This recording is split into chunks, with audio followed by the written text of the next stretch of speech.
And I found out that yes, I can practice it in that way. Everything is a burden. So can I deeply see the burden that it is bearing up? I'm bearing up things. So I have to bear with the sights and the sound and taste and touch and smell. They might be to the liking, but they might not be to the liking. But both has to be borne. If they are liking, they go away, which is anicca. If they are not liking also, they will go away, which is again anicca. See now it's very easy to understand anicca. Okay, now if I make my effort to keep it, okay, so that's craving, which is the cause of suffering, right? Now I had a good time. I want to have the good time back. So I need to have the sight which said it is a good time. I need to have the sound which said it is a good time. I need to have the taste which said it's a good time. Touch which was a good time. Smell, it is a good time. Thoughts, it is a good time. But that's bearing it up. You are losing it. Now you have to get it. Or you have to put effort to get it. And there's no guarantee that you are going to get it. So there's suffering. To get that also there is suffering. Let's say I get it again. Again there is suffering because I need to bear it up. So take the burden, take the burden, take the burden, take the burden. That's all one need to do. And we are shamelessly taking the burden because thinking that by taking this burden, I'm not doing anything wrong. Everybody is taking the burden. Hello, Chirag. Good morning. Surprise. Yeah, surprise, surprise. That's a good feeling, which is a burden, right? Guys, how are you? Yeah, doing good. Good to see you, Chirag. But you're not on video. It's fine. Yeah.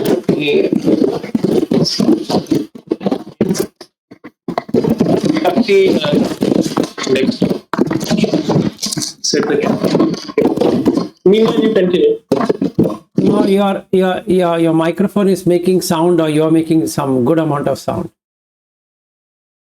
Okay, so what I wanted to talk to you today is not on the burden, but how to exit out of burden.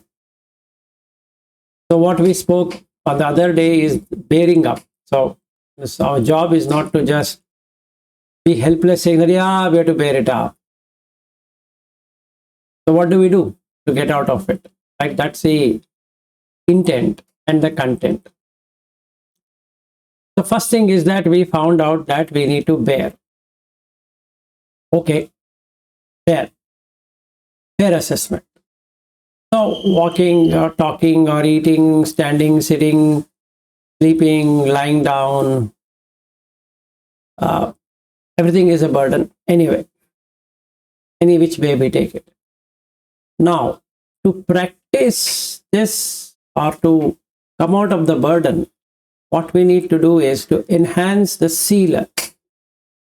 Not about knowing the sila, it is to enhance the sila. Now, let's understand what is this enhancing.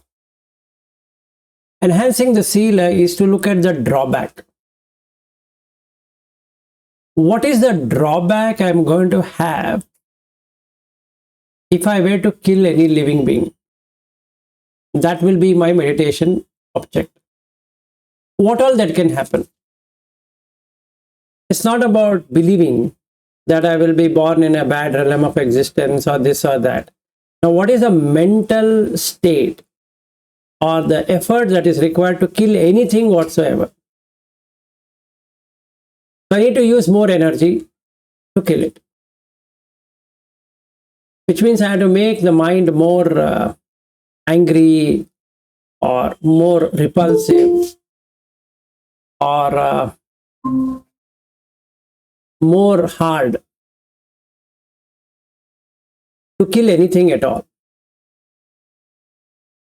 I just can't kill without having this. Let's say I have compassion in my heart. I can't kill. There's no way. So unless I have some hatredness developed, there's no way I can kill anything. be it a plant, be it an animal, be it a bird or insect or whatever it is, amount of hatredness have to be developed and endured. So which means I need to increase the dukkha, meaning I need to feel the burden, right? And at present I don't want the burden, but I need to have the burden in order to suffer the consequence of that. Because in a normal way I can't kill. What is a normal way? Normal way means your mind is very sane, not insane, very sane, and it will have compassion. Live and let others live. First, I need to get a competitive environment to kill. That means I need to survive than anything else in this world. So that needs to be there. Otherwise, how will I kill? So, enhancing the precept, let's say we have taken 5 precepts, is to just have this reflection of what is the consequence of that. Not believing it. Forget the believing part. Whether I'll be reborn in a bad existence or not, or whatever it is, that is secondary. Let's forget it. But what is the state of the mind that is required to kill something? Can I kill in the normal circumstances? Very normal, easy-going circumstances. Can I kill? And the answer is no. Now, can I have captivity of dog and cat and whatever, animals? Do they like it? Being captive. Some people put birds in their houses or pets. They call it as pet. Can another human being pet another human being? Put a some kind of chain around the neck and do it.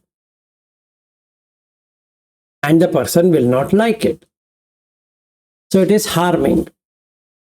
So am I not harming my wife or son or daughter or myself first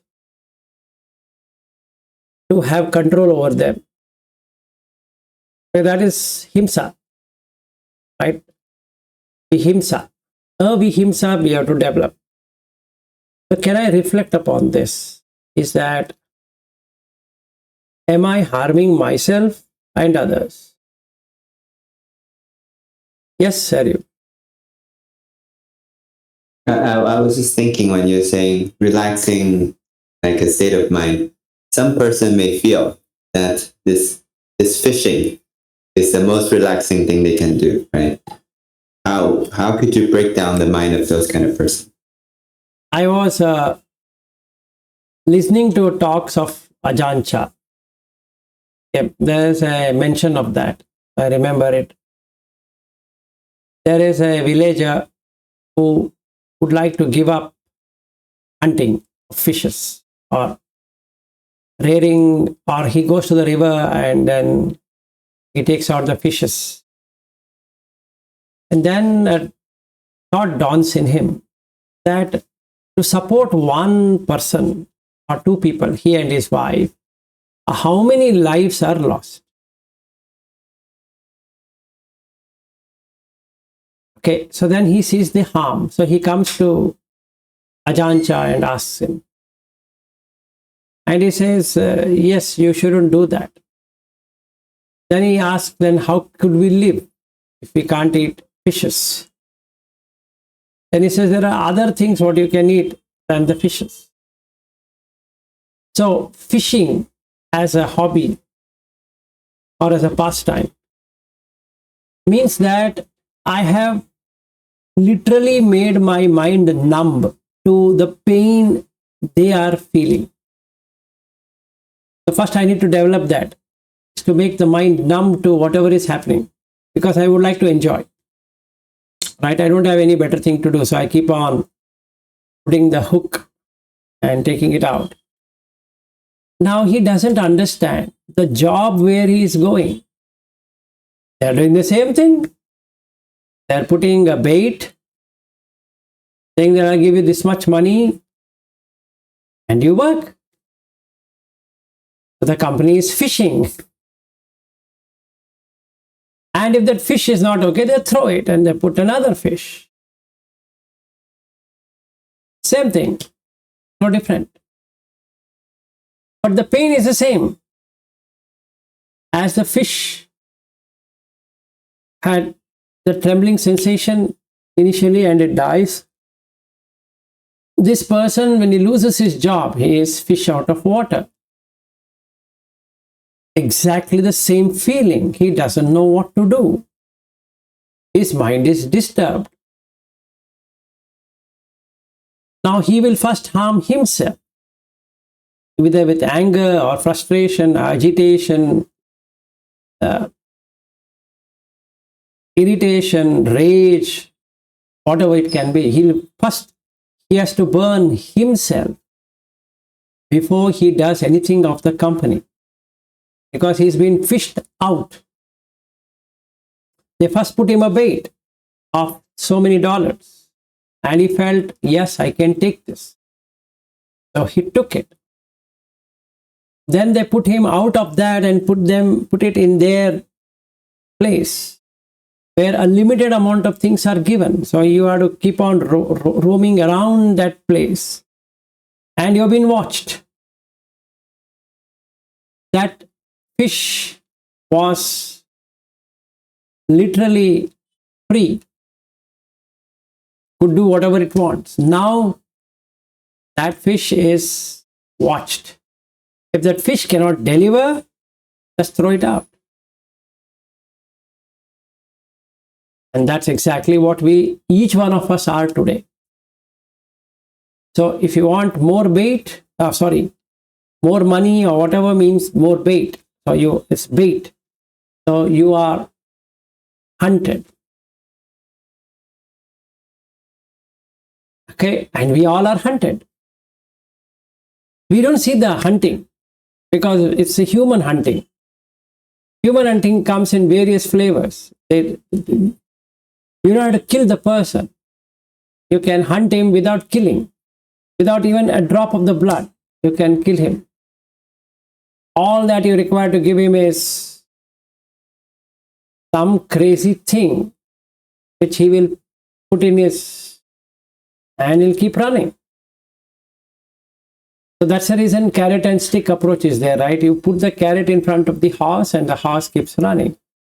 So your himsa is like that. It doesn't pain physically, but it burns mentally.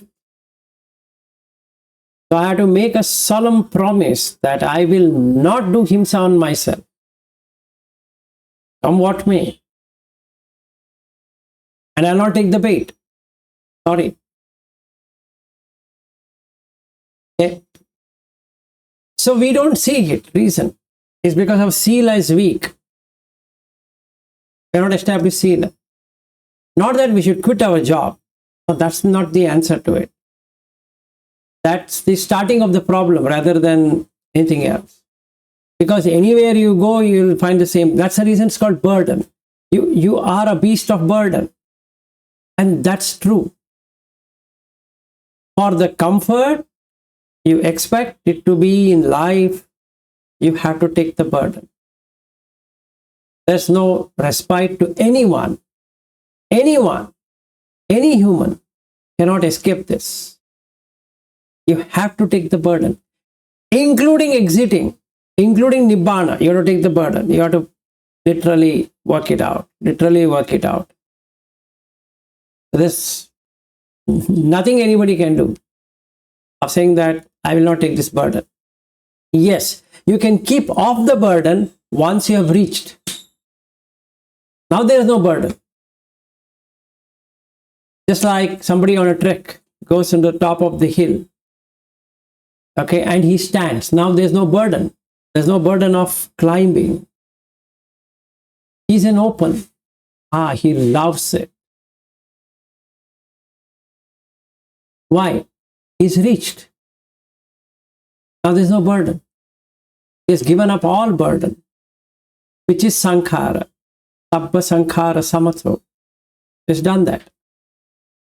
So first and foremost is, I need to increase the sila, meaning I need to enhance it, looking at the consequence rather than recitation, rather than ritualization. That in the morning I wake up and I'll put my 5 precepts. Makes no sense. But yes, that's a starting point. Agreed. But I have to enhance it. I have to know the consequence, which is burning. So there's a sensation of burning in the body and in the mind.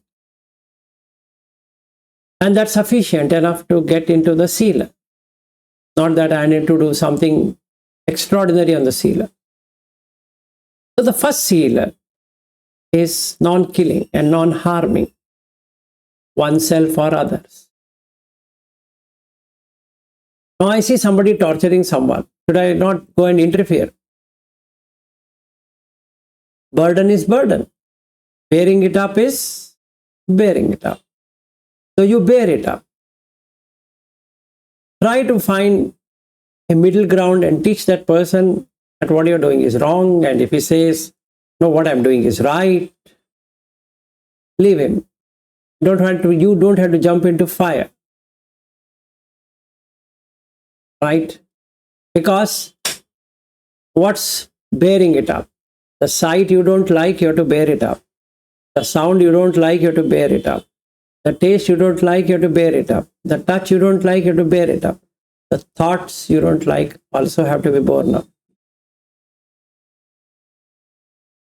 This we shouldn't forget. But if I want the sight as per what I want it to be, again you have to bear it up. You have to put effort to make it better. May not be. May not happen. I don't know how guaranteed it is. Except for being angry, I can't have anything else. I don't like it. And nobody cares a damn whether I like it or I don't like it or however it is. They don't care. Like I go to McDonald's and I want a vegetarian burger in that place and they only serve non-vegetarian.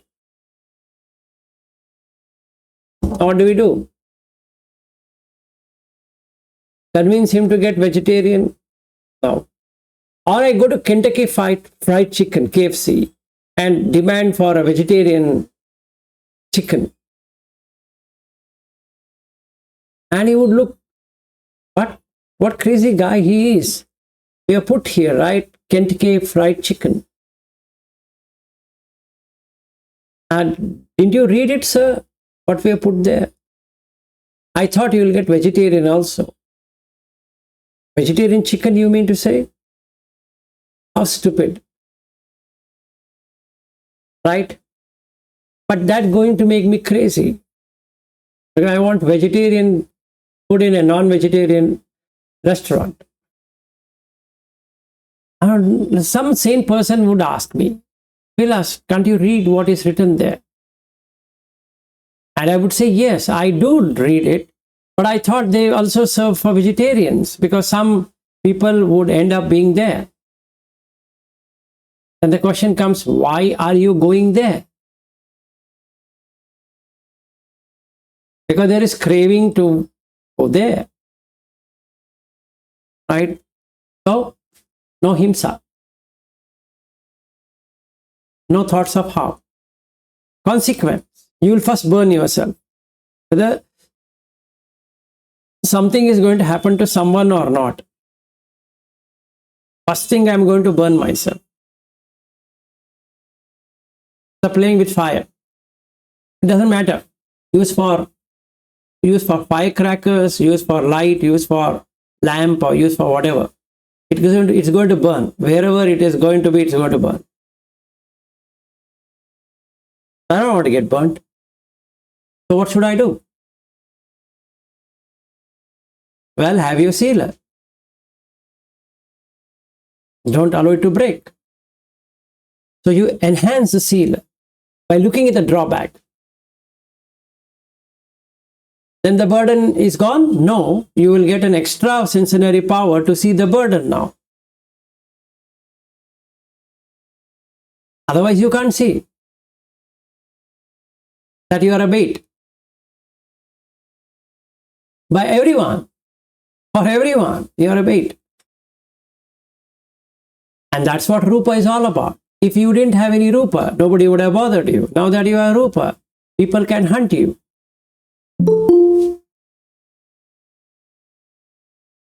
And just see, if we were Arupa, would anybody even ask you? You could have gone wherever you would like. Now you have Rupa. That means people can recognize and say, that's the person. That's the person. So, if you want to escape with Rupa, you can't. Because you got a Rupa now. That means you're confined. Right? There's no point in now going back and fretting about it. Yes, you're confined. So now you require a vehicle to carry this. Otherwise, you can't go anywhere. You could have gone if you didn't have any Rupa. But now you have a Rupa. And the state of living is Arupa, not in Rupa. And we are in gross material form. Thula. That means anybody can torture you now. Anyone. Any sight can torture you, any sound can torture you, any taste can torture you, any touch can torture you, any thought can torture you, anything can torture. And each one is a torture. Because now the senses are also gross. So they can't experience subtle. They have become gross. So the himsa is already there. So now you don't have to do panatipata for that. And also vihimsa. That's not required. So let me refrain. By enhancing my ability to see this, see the danger, see the drawback, I'm suffering, I'm increasing my suffering, or increasing my bearing up, or burden, or whatever you want to call. There is heating up. If I want to hit somebody, slap someone, I need to put in so much of effort, so much of anger, so much of burning has to be there, and then only a slap can happen. Otherwise, in a normal circumstances, you can't hit anyone. You have to be in rage to do something. And when he's in a rage, what's the state of existence? The sea is gone into niraya. And you can just see. You don't have to do anything. You don't have to believe or disbelieve. He is in niraya. So now you can be in compassion. Why? Mind is established now in niraya. With the human body, but in niraya. Hell realm. It need not be after death he is going there. That's secondary. Primarily, in the living moment, anyone who is enraged, anger, brutal, etc., if we were to use, that person is burning. His volume, his voice is, and then he doesn't know, his body is fully shaking. And his eyes become red, ears become red. His trembling. Now you can see what is hell. You are not in hell, but he is. Do you want to follow him? Just see. And that is the way of enhancing the sila. You're watching, but you're calm. You're seeing the being in hell, but you're calm. If not, you will enter hell at the very moment by participating in that. Let's say there is political discussion happening between two parties, and I jump into the scene. If I don't watch, if my sila is not good, it pulls. And very soon, I'm in that. Be it office politics, be it family politics, be it country politics, be it whichever politics, you have to take side. The moment you take side, you start burning. There's no way you can escape that burning. Very simple. But you want to be in the middle. Because if you take side, you're going to burn. Whichever side you take, you're going to burn. You're going to burn. Now, to be in the middle is a majjhima, patipada. You need to have good sila. You need to see, aha, this is violence.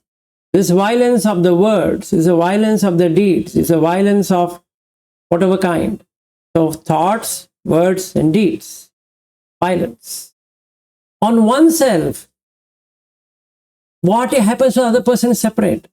But on himself or herself, they have to make it. And now I watch. This is Rupa. And in Rupa realm, at this cross, you can't have things to your liking. So you have to take the burden, you have to bear it up, and it passes away. It's going to pass away. Even the most liking thing will pass away, and so the unliking. So if there is happening, it will end sometime. Just watch. So the anicca is seen. Not able to see it is dukkha, because by nature it is dukkha. You have to bear it up. Bear it up, my friend, means you have to bear it up. There's nothing anybody can do. And it is non-self, anatta. You can't call that anger as my person. And same way, the peace has arisen, but it can go away. Not you. It's conditioned peace, because that person is not shouting at you, hence you're peaceful. Right, Harry, you can remember our conversation when you were here. Suffering, burden can be seen. Right? It didn't help you, it didn't help me, it didn't help anyone, but we were in that spiral. But we were on Dhamma, so it protected. It didn't go far. If it was a normal conversation, it would have gone worse. So we can see how the Dhamma protects those who do that. Yes, go ahead. Yeah, I was thinking that by having an expectation, you've already bitten the hook. Exactly. And it's just a matter of when it gets pulled, and pains, it's already guaranteed. Yes. That's the only guarantee. So don't take it. That hook is the craving. That hook is the craving. So the moment you understand the hooking, the craving is gone. And without craving, there is no suffering. A craving of what? I need it to my taste. That's a craving. That's all. So all the immoral deeds spring up due to craving of any sort. Because you have to first have the himsa, violence on yourself, bare minimum. Craving creates violence. Can have little violence, more violence, it doesn't matter, but violence is violence. There is harming oneself first. So the first precept, I'm going to be watchful of the drawback. Adinava. To do that, I'll bring two people to watch over me. One is hiri, which is moral shame, is what they put. But actually, it's in Indian language called lajja, shy. Shy to do wrong things. Very shy. Like the touch me not plant. Very shy. Touch it, it will close itself up. Doesn't want to show. The first thing I'm going to do is to bring in this policeman, hiri. And the second one I'm going to bring is ottappa, which is moral dread, written as moral dread. But it is more than moral dread, it is being sensitive to the consequence of wrong action. Why? I'm increasing the burden. Already I'm bearing. Now I'm increasing even more. No. Sorry. I have no intention to do so. So I will be watchful on this, on the seal, first seal. Then the second seal, stealing. Again, I need to put in effort. I have to burn to take somebody's thing as mine. That means without burning, you can't do anything. Very clear. Nibbana is cooling. Anything else is burning. Only two sides. You want Nibbana? Don't burn. I don't want Nibbana? Okay, keep on burning. So that's a stealing. Now what all can we steal? Anything, including the name of the person, to his philosophy, to anything we can steal. Just putting copyright is not going to solve anything. It's a mental stealing more than a physical stealing. Yes, I have a physical thing to do, but stealing happens at all the places. So I need to enhance adinnadana.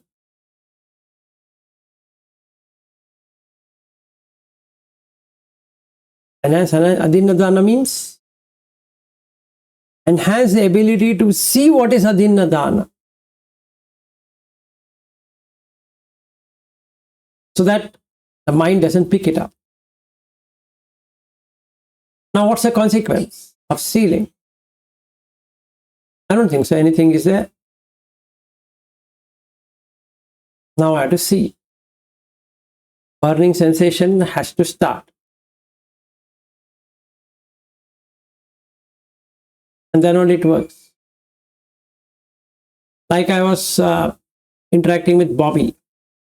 He had this book called A Stillness of Ajancha. So I'm going through all the video. Very nice audiobook. There I'm getting a lot of insights. But all of that, what he's saying is from the Buddha Dhamma. But there are some examples he's giving, which is Ajanchas. So I can't take it as mine. Because his example. Yes, Saryu. Because if you take it, even if you're just reiterating as if it's yours without giving credit, then this shyness, this shame will be there. And if you do not become insensitized, you have to be insensitized yourself to be able to speak it as if you're speaking your own. Yes. So there is going to be a kind of uncomfortable in the heart for anyone.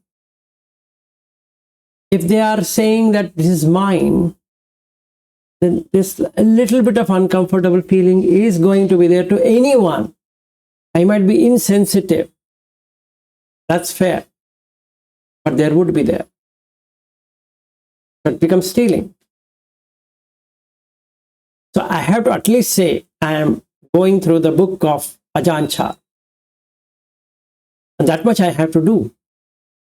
If not at a particular example I'm using, or I have to say that, you know what, since I'm reading it, there might be some similarities between my examples, that it might have been there in Ajahn Chah, so the credit goes to Ajahn Chah than to me.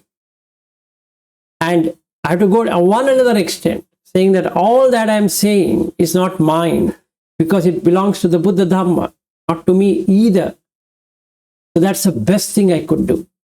So then there's no stealing at all. Because if not for the Buddha, how would I ever speak? I'm speaking about Dhamma. It's not my Dhamma. Because Buddha has given the Dhamma, I'm able to speak the Dhamma. It's Dhamma. It's not even Buddha's. It's the Dhamma. And Dhamma is the truth. It belongs to no one. No one can say this is mine, which becomes stealing. It's not mine. Am I knowing it? It's not mine? Yes. Now watch your heart. Are you feeling comfortable or uncomfortable? Very comfortable. Great. Now you did not steal. Right? So I can give credit to every tradition. I can give credit to the Goenka tradition. I can give credit to Ajahn tradition. I can give to Sri Lankan tradition, Malaysian tradition, this and that tradition, because I might have got inspired by so many of them, and they have helped in my path. So I'm wanting peace in my heart. So what's the point in stealing and feeling burdened again? Isn't it giving up the right thing? Dana. And that's the reason Dhamma Dana is the biggest dana. Why? Because there is not anything you're holding as yours. So isn't that the most profound thing? Because it doesn't belong to you. It belongs to the Dhamma. Isn't it the best thing?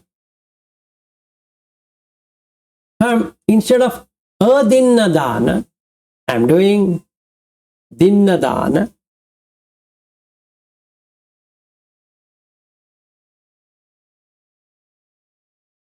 Right? I'm giving. Take it. I'm not stealing.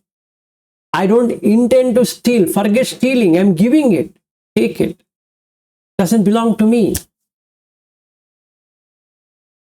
Can the Patvi belong to me? No. Can the Apo belong to me? No. Can the Tejo belong to me? No. Can the Vayu belong to me? No. Can the Akasa belong to me? No. But by saying it all belongs to me is stealing.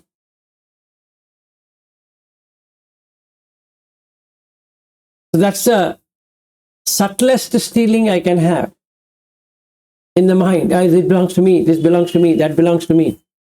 Come on. When did you start taking possession of earth, the water, air, fire, wind? When did you take it? So now I've given it up. Isn't it a most light feeling you could ever have? Yes. So now I'm not entertaining in the mind. So all of the Dhamma to whomever I have heard, from Goenka to Ubakin to Sayadaw to Ajahn Chah, Ajahn Lee, or any other persons, or Ajahn traditions, they all belong to Buddha Dhamma. And the Dhamma is a Dhamma. There's not anything called Buddha Dhamma. It's just Dhamma. And Dhamma is the way things are. They don't belong to anyone. So why don't you give up the possession? Because they don't belong to you in any way. We're going to suffer. You take the burden of taking it. Leave it. Leave it. The second precept. Then we go to the third precept. Abrahmacharya.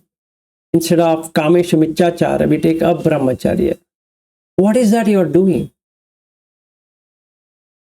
What's the consequence of Abrahmacharya? Abrahmacharya is doing wrong thing in the right way. Now, what does that mean? I couldn't understand what you're trying to say.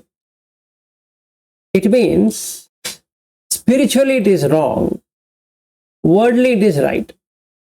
What you have to do in darkness. Number one.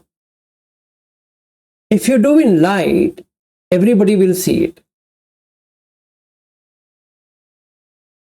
Which makes nonsensical. Now, light and darkness means what? You have to close your door and do it. If it was something very good, then you would have done it in open.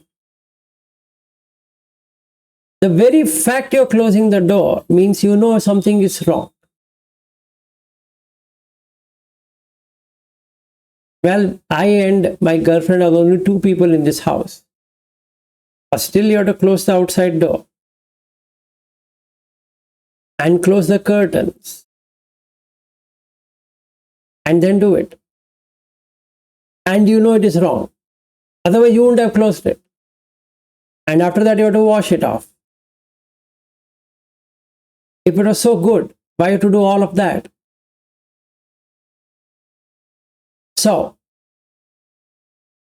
it is spiritually wrong, but worldly right. You are doing the wrong thing in a right way. Because it's a convention. You can now do it. So now I can come up with many theories saying that masturbation is a natural process. Is it? Oh, very good. I didn't know masturbation is a natural process. And if you don't masturbate, some people say, some doctors say that it's natural, so it's good. It will make you healthy. But fair, let's give that deal. But why is he doing in darkness? Yeah, there are people who can do it outside also, but then people look at them and they laugh, they giggle. So they are not enjoying as enjoying. And it looks more animalistic rather than being human. If you take any pornography, it looks more animalistic because you lose this sense of being a human. And there's nothing being offered except for some groaning and moaning and all that thing. Nothing else is there. So if I'm watching pornography,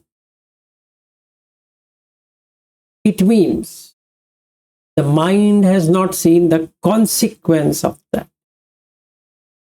The consequence is, at that moment, the mind has entered into the animalistic realm. It lost its sense of purpose. And now you have to do it in darkness only. Meaning you can't show to anyone. Can you show to anyone?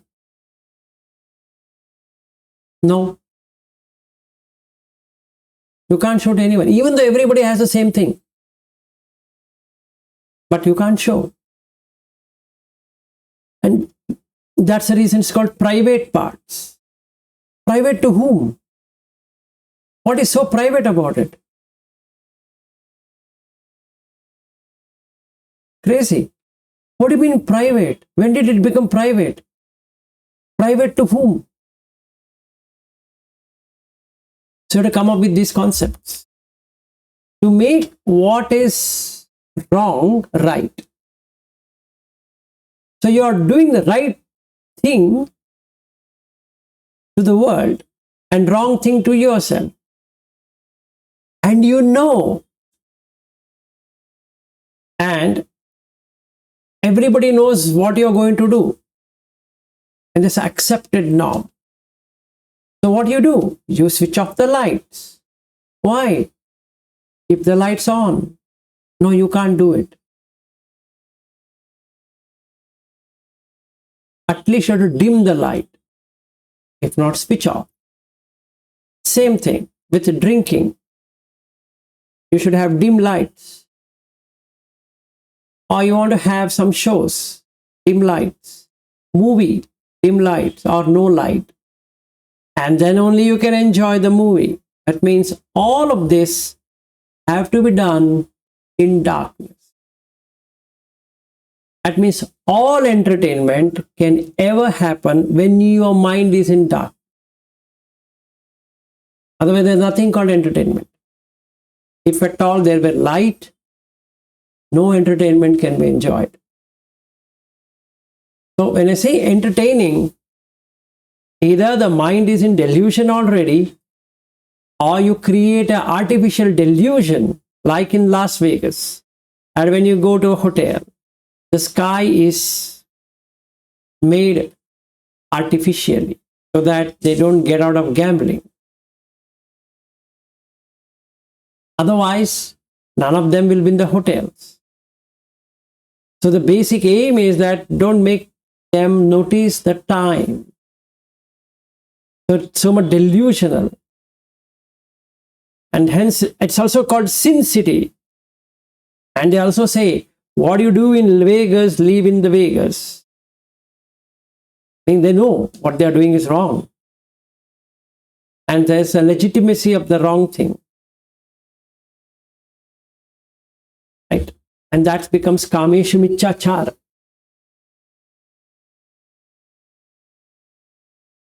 So, I see the consequence.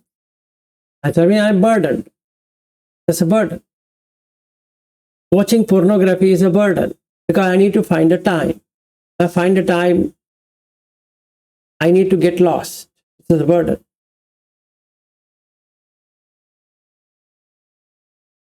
Right? And it takes me to delusion. It's a burden again.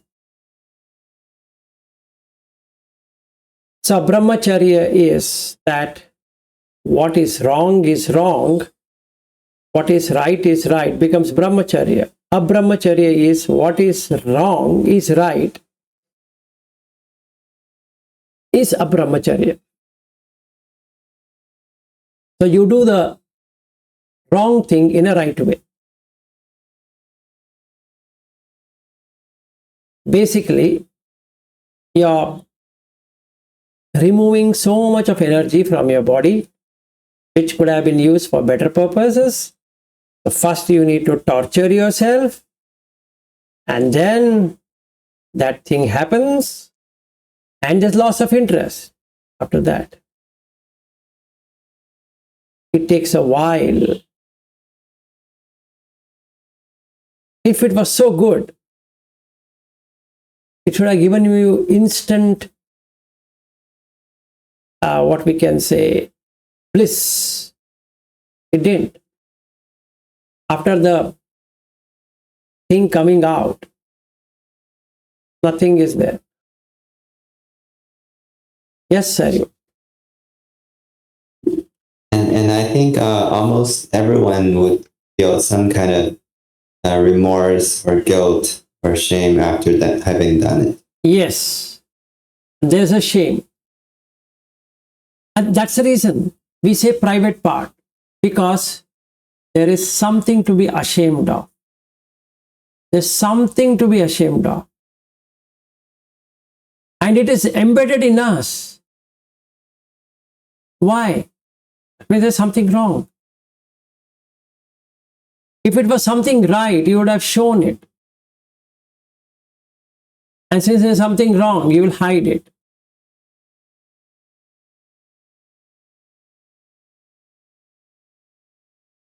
Correct. And then the fourth one, intoxication. Anything of an intoxication, need not be only drinks, drugs. Any kind of intoxication changes the mental state. So the consequence of that is I'm adding more and more delusion. That means I can't be cured. The burden increases in such a way that the burden is not felt. Right? There's no way I can. Somebody says, Vilas, you're carrying 10,000 kgs. Do you know that? I say, yeah, I'm feeling sleepy, but I'm not carrying anything. The guy says, this guy has gone mad. He's not able to pull up, but he says nothing is there. So, intoxication causes depression.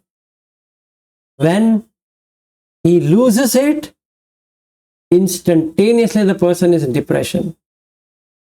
Because the intoxication wanes away his skill of discrimination on what to do, what not to do, so that person goes into depression.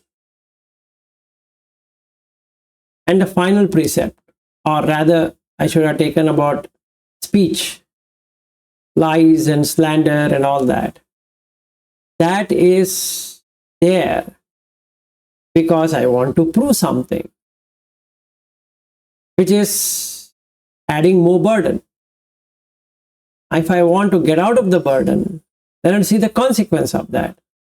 Nobody is going to believe what I say. And I will be blamed for something which I have not done. Because they always feel that I'm telling this, I've been used to telling that, so maybe you would have done it. So there's a consequence. So what do? Well, stop doing it. Because you are suffering, or you are you're bearing things up just to give something to someone which he might not require it either. Because when I speak, it's forgotten, it's gone. That's it. What's there? I need to reflect upon that. It just goes away. Arises, the sound arises, goes away. Doesn't matter what I said, it goes away. I can see the anicca nature, I can see the dukkha nature, I can see the anatta nature. It doesn't matter what I say. I should only say what is pleasing to my ear, that doesn't bring in himsa to myself, violence, harmful to myself, and then it's sweet to hear to myself and to others. And just talk little to the exact what was said, rather than story making, because it doesn't make any sense. See, if I do like this, what happens? The samadhi increases. And when samadhi increases, you can be the witness. Now you come to the witness consciousness. Then the starting of bliss happens. Then it takes me to panya, wisdom of what is real and what is unreal. It's good. Sila, Samadhi, Panya. So the burden is more and more reduced, giving Nibbana.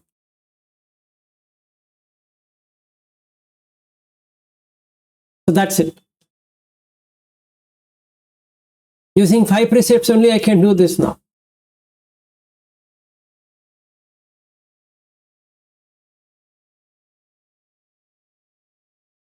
Don't have to do many more things. Just 5 precepts. Yes, Chirag.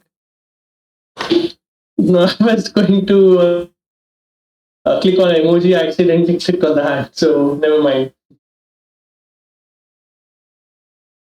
No, that's okay.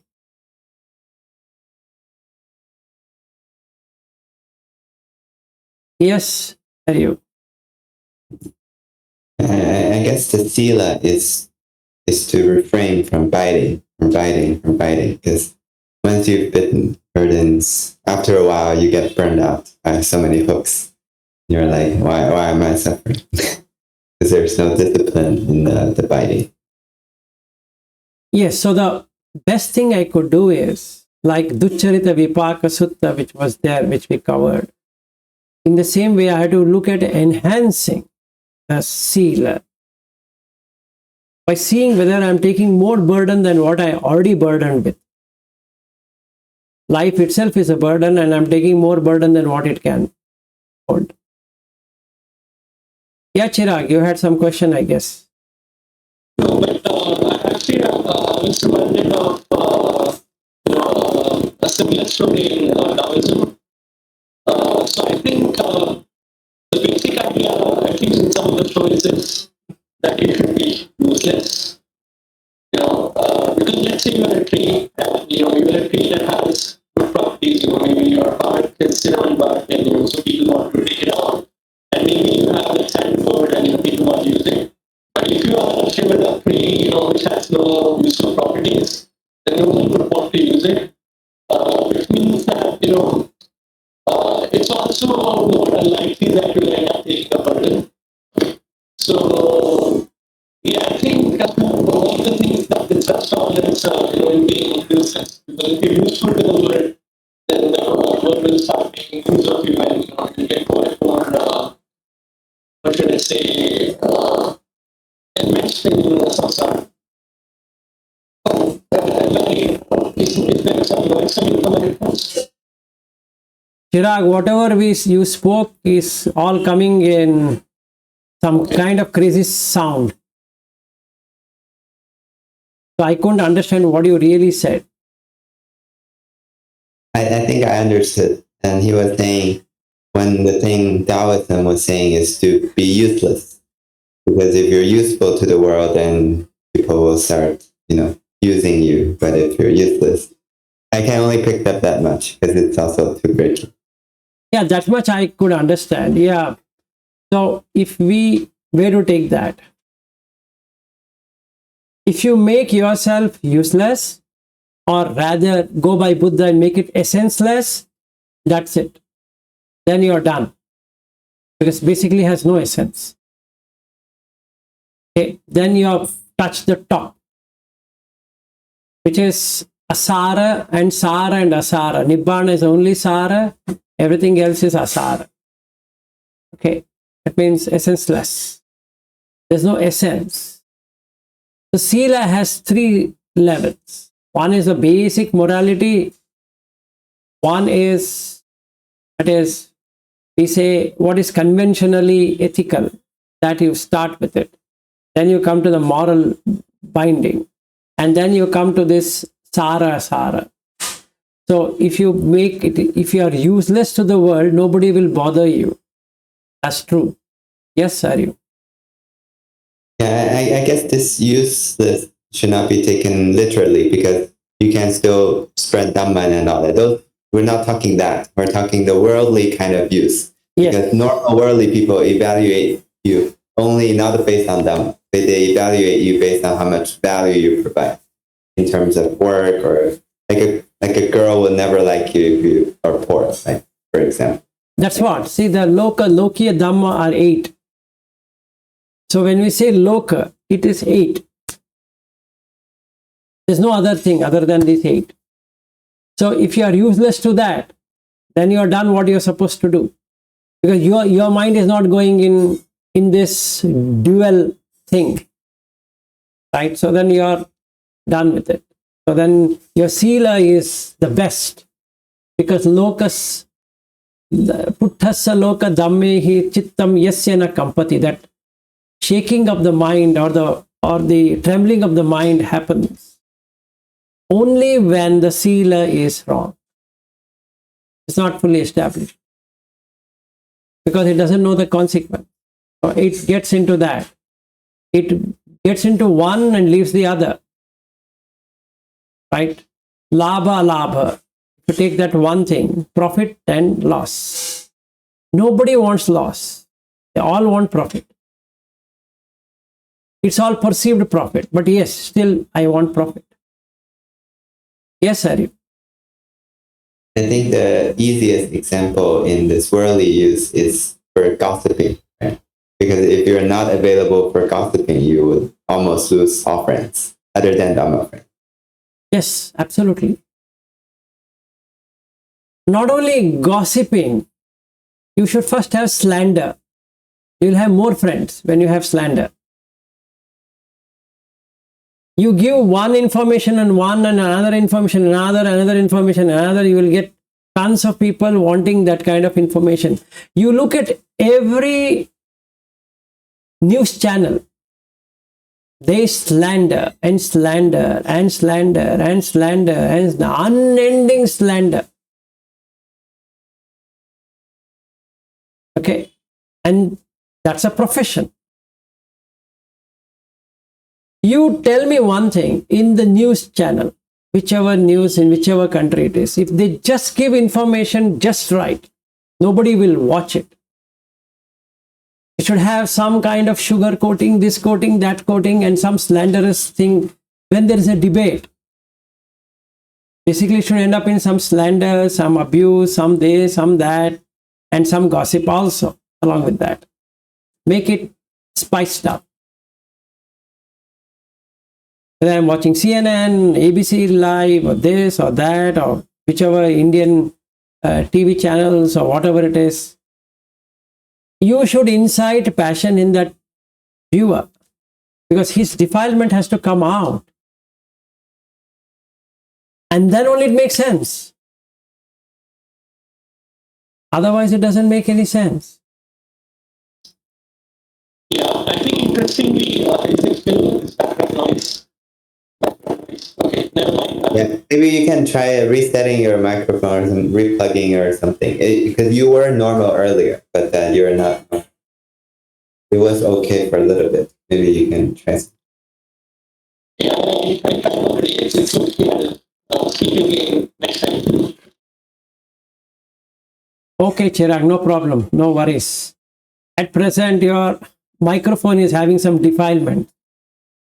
Leave it alone for time being. Okay, so now the basic thing is that we need to have all of this, and then only you can also do that. You can restart your computer and come back. Maybe that might help. Anyway, this whole thing is getting recorded, so you won't be missing in any way. So the basic thing is that we require these four things in speech, and then it becomes spicy. Because the most abused is speech. In all the three, mental and physical, you take that, the speech is the most abused one, if you really see. So you have to have something. Harsh speech will come, everything will come only when the defilements have reached the speech level. So at that time, the consequences are not seen. The delusion is at the highest. So I need to do that. I need to observe. Yeah, Chirag, now you can try again. You guys hear me without? Perfect. Now we have Chirag. Yes, go ahead. Yeah, I think I was just saying it's interesting. I think people are attracted to intrigue, like on news channels and so on. Like if there's like Mirch Masala about someone, Mirch Masala means where you spicy. Yeah. So yeah, if it's all bland, no one wants to consume that food. But if it's spicy, then people want to consume. Yes, absolutely. So the spiciness of the food. Now Aryu knows masala more than anybody now. So don't worry. He's used to it. So he has become part Indian now. For the Yeah, name, we need to have a Indian name for Elio. yeah, we can make him. We can make him. Elio Bhanto. What's that? Isn't Bhanto the like this suffix you add for people who are monks? Bhante. Yeah. Bhante. So Bhante, and we can make him name Aryu change to Vivek. What is that? Aranda. Nothing. Just putting and Anand. Ah, Aryananda. Okay, yeah, fine. Aryananda. Bhante Aryananda. Okay, done. Your name now. We are okay to rename Bhante Aryananda.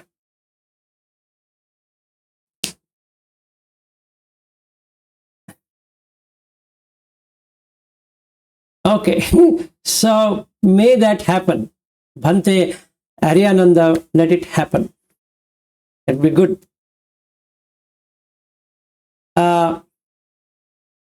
From California, yes, absolutely.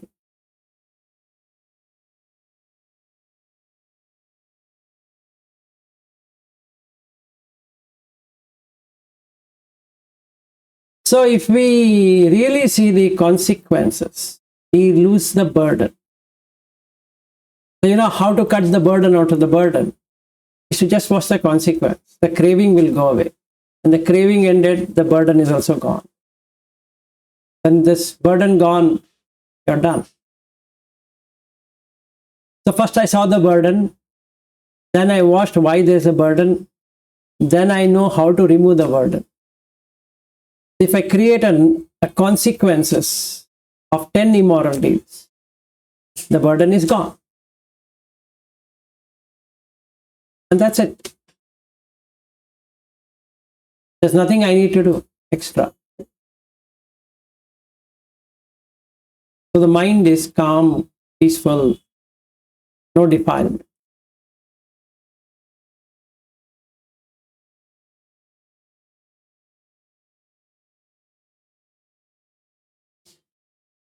Okay, that's all for today on the Dhamma. Janak, welcome, but you are slightly late. Anyway, the video is there.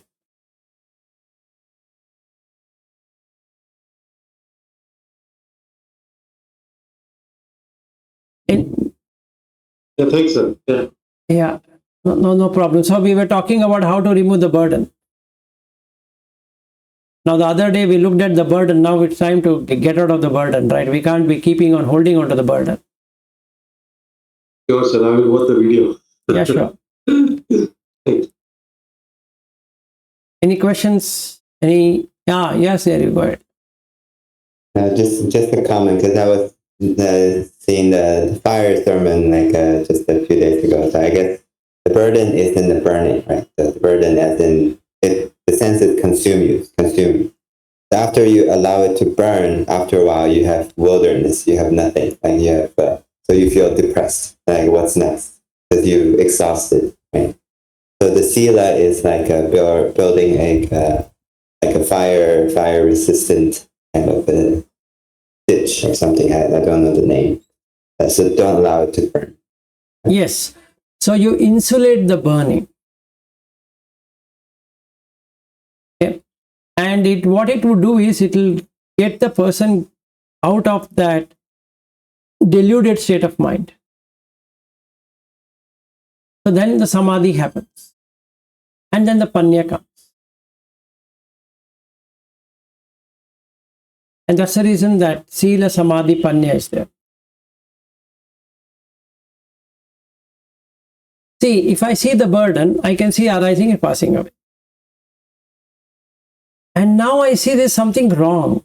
Why am I refueling it? refueling it, because it is not staying. If it was staying, it was worth it. Since it doesn't stay, the burden is increased. Why? Because I'm holding on to something which by nature is going away. And here is the trick. Why am I hooking it up? Let me remove the hook. And now it's relaxation. It's normally flowing. So, still flowing water. My mind is still, the water is flowing. I was flowing with the water and hence the problem. Now there is stillness. I'm watching. Witness. Yes, sir. Or maybe a different way to see your analogy is that the hook is there. I mean, the sight is there, the sound is there. The hook is not the problem. The mind wants to bite is the problem.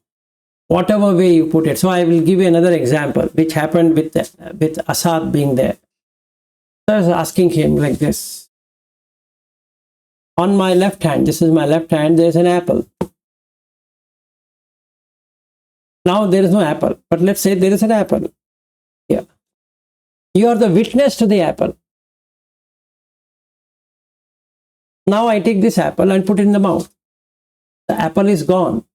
The very moment it is in the mouth, it loses shape. So the appleness of the apple is gone. Now it has become something else. But I can still rename it as an apple. That I'm eating apple. I can merge two things and say I'm eating an apple. But I'm still the witness of this apple being there. Chewing. I'm witness to the chewing. And then it is going inside and settling down in the stomach. But is there any apple there in the stomach? No. Can I say there was no apple in the first place? No. But aren't you the witness? There is yes. Of what?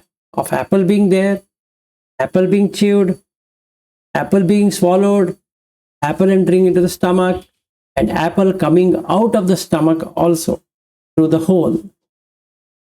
Is a witness. In the same way, you are the witness of entering into the womb. You are the witness of coming out of the womb. You are the witness of the body growing.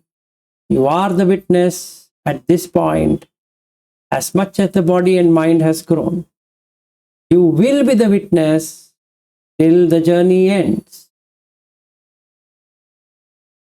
So the body comes and goes, mind comes and goes, eyes comes and goes, ear comes and goes, nose comes and goes, tongue comes and goes, body comes and goes.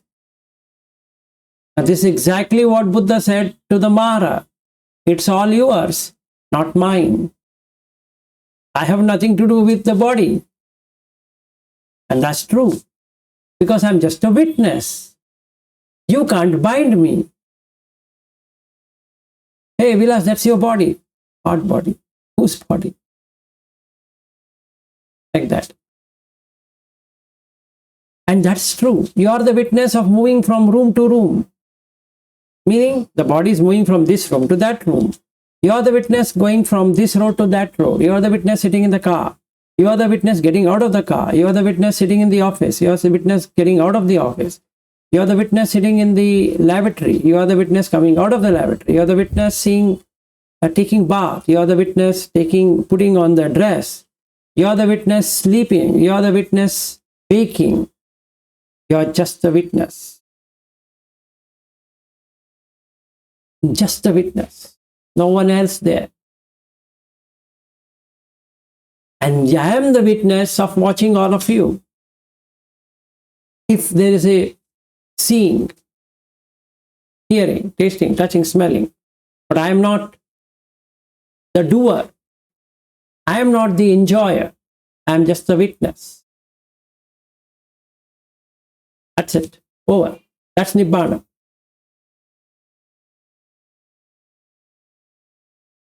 So can I be in that state? Yes. For that I require sila.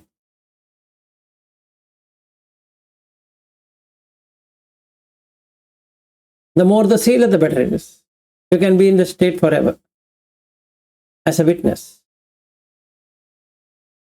Just a witness, bare witness. So can you do that? Yes, anybody can do it. How? Have sila. That's it. That's the starting point. Enhance your sila by looking at the consequence. And that's it. Then you see the burden of not doing it. So now you're the witness. So everything is gone. You let go of everything. So now you are happy.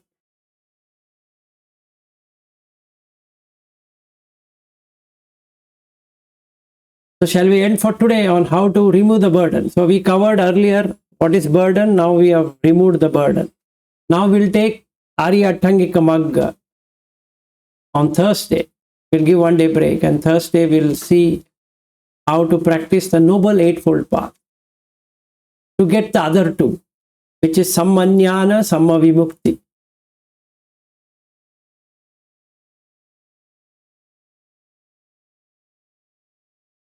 Any questions? Nothing? So then let's end for today. Thanks everyone for your time. Bye-bye. Thank you for the teaching, Lars. Yeah, sure. Thank you. Bye. Thank you.